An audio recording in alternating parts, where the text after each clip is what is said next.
Shaefer and Randy Shaefer. How are you today, sir? Just fine, sir. Well, thank you for having us here today. And I would like to ask, how did you start with raising pigeons? Well, I just had pigeons growing up as a little kid. And in 1956, Okay. a friend of mine, I was walking home from school and gave me racing pigeons. Okay. And that's how I got my racing birds, 1956. And raised them since then. And what is the strain that he gave you? Bastins, Bastins. yes. And are the Bastins that we are holding. These are Bastins, And this became your foundation birds yes. way back 1956 until now, Long, yes. all the way. And I kept them pure as much as I could. And to me, they're all pure because I Okay. never crossed them with no other pigeons except Bastings. And you still remember the person who gave it to you? Yes, Harvey Fonsteel was that man's name, and he gave me that pair of birds. Asked me to get rid of all of my other birds, and Okay. he'll give me pigeons. And that's what I did. And that's how I got the racing And pigeons let me guess, and those are Bastings. fancy pigeons, right? That he asked you to get rid of. Yes, they was everything. Medanes, Modiners, just Fantail. everything, Well, I yeah. think most of the fanciers started with fancy pigeons. Like me, I started with German Beauty. You know that one? I had some of them too. Yeah, it's just kind of so beautiful because of the big swaddle Right. and the way they look, but they don't race. So you kept the bloodline Bastin Yes, from sir. 1956 until now. Till now. You kept them inbred, correct? Yes, they're inbred. They're all one family. And they became your foundation. Yes. So what are the qualities of Bastin? Aside from they are your first birds, that's why you kept them. I like the Bastings after having them as a kid growing up, and they're hard weather birds. Okay, They don't mature very fast, so it okay, takes probably 2-3 years, before they really develop right. okay. And this is the regular or normal color of the Bastin, like they're white, splash, Yes. something like that. Most of them do come splash, but they will come blue bars and checkers. Oh, okay.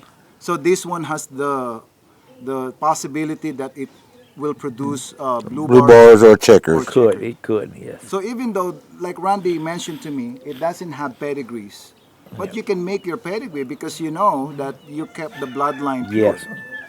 I kept records on them Okay. in little record books every year, every Okay. year, every year. So I With can the just, ring number, yes, I can go back in that book and I Okay. can trace make the make the bloodline. whole pedigree on it if I have to. If I'm gonna make the pedigree out of these two, I'm gonna put Shaefer's Bastin.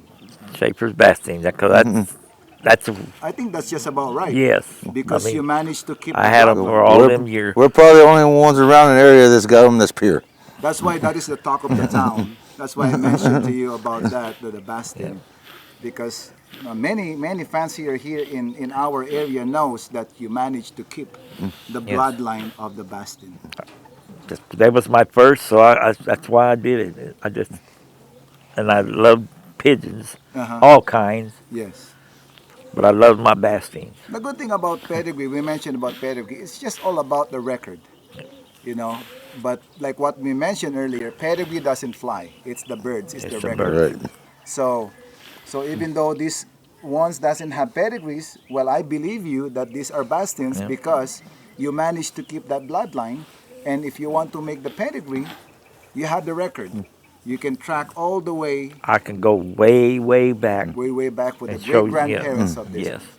Well, again, thank you for having us here in your loft. And Randy will show us his flyers loft and his breeding loft. Thank you Yes, again, sir. sir. Thank you.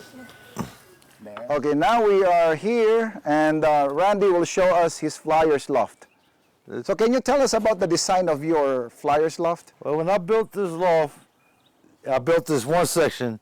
It was 6x8. Okay. And then I had it, actually this was on the other side of town, out by Lake McQueen, where I had this loft when I built it. So you brought it here. I brought the loft here with me when I moved out here to the How property. did you do that?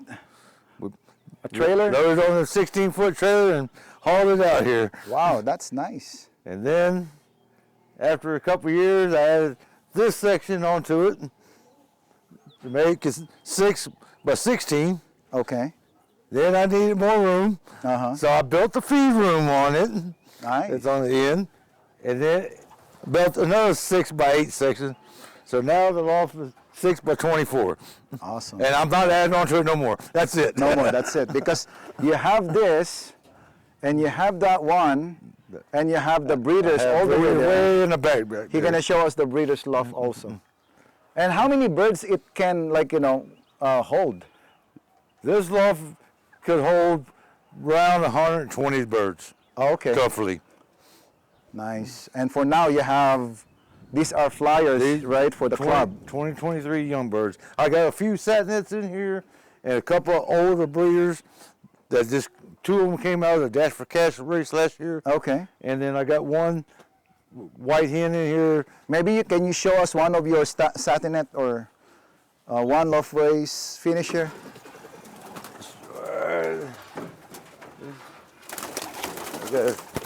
I'll be inside. I got these satinets here. I use these for my droppers to bring the race birds down. Oh, these are your droppers, yeah. You know, the favorite is the satinet. Satinets. That's what these They're the are. favorite droppers. Yes, they work perfect for the droppers. So which one is your, it's so unfair to ask this question, but which one is your favorite bird in here? Well, these are mainly the young birds for this 2023. Mm-hmm. But I do have 2 birds in here that flew in the Dash for Cash last year. They both went to the 400 final race. Oh, okay. So let me find where they're at. Right here's. Come here. I think that's the one. Come here. This is one of them. So what is the bloodline of that one? This one here is actually Ken Smith out of Louisiana. Oh, okay. Pigeon 274. He told me this is out of Sterling Leroy's and some Hubin cross. It was just one place out of the money on the 400. Is that a hen or a cock? This one's the hen. Oh, okay. The cock that flew in the Dash for Cash, he is, where's he at? Gotta be in the other section. He is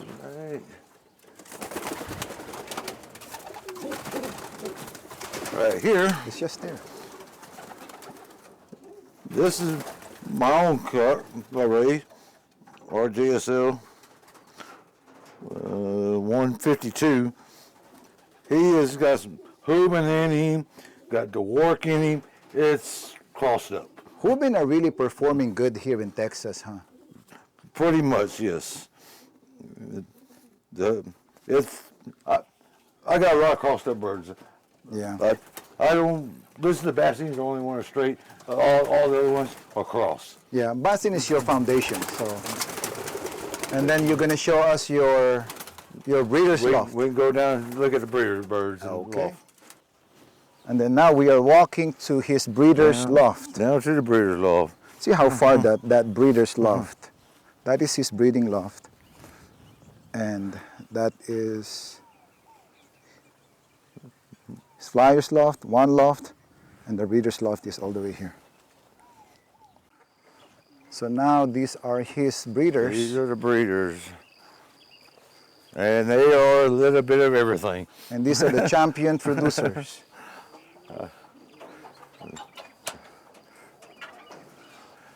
These birds are a little wild, so. Okay, I'll be down inside right away.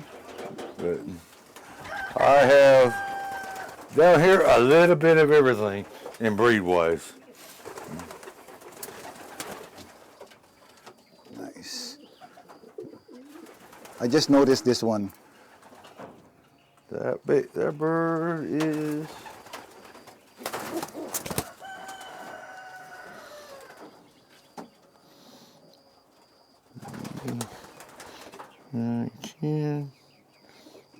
This bird was a one-loft bird that they left over. Okay. and I flew it through young birds and old bird seasons. Yeah. And then I pulled it and stocked it. Yeah. It flew good for me too. So the breed of it, I can't tell you what it is. Yeah. Like again, no pedigree, but raised result and everything like that. That's nice. This hen, recessive red hen, I just bought her last year at the Texas winter meet. Okay. She is ironclad from Rick Nana's. It looks like Muleman to me. She got some muleman in it. It's ironclad with some muleman. So now I'm learning what the bird, you know. Bought See, I can tell. her. And I also bought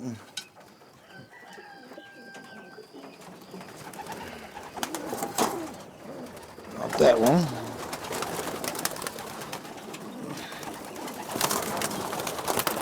Come here. I think that one, you're trying to catch that this dark one. checker cock there. Bought him at the same one, the winter race. He is from Yanni Zane's of the Black Gold. Oh, okay. It's a rocket blood.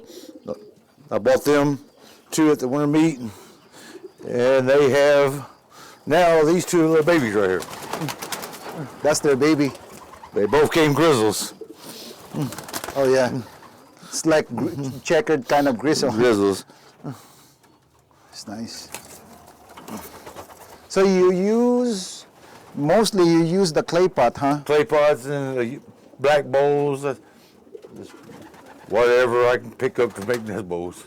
Well, Randy, thank you so much for letting me visit your One Love race and show me around. And good luck. And what is your message to our viewers?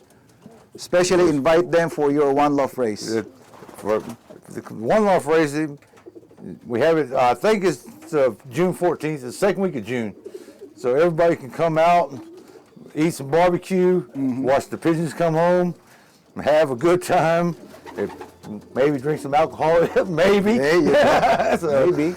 But most likely, most likely we'll drink some alcohol, but there you go. but come out and have a good time, have fun. And that's the main thing about pigeon racing. Have fun. Have fun. And it's getting to some clubs, people are not having fun no more. Correct. So try to keep the hobby going, because the hobby's dying. It's a dying sport. But we're going to keep it alive. That's the purpose of our channel. I hope so. Well, happy flying and thank you so much, Randy. Yes, sir.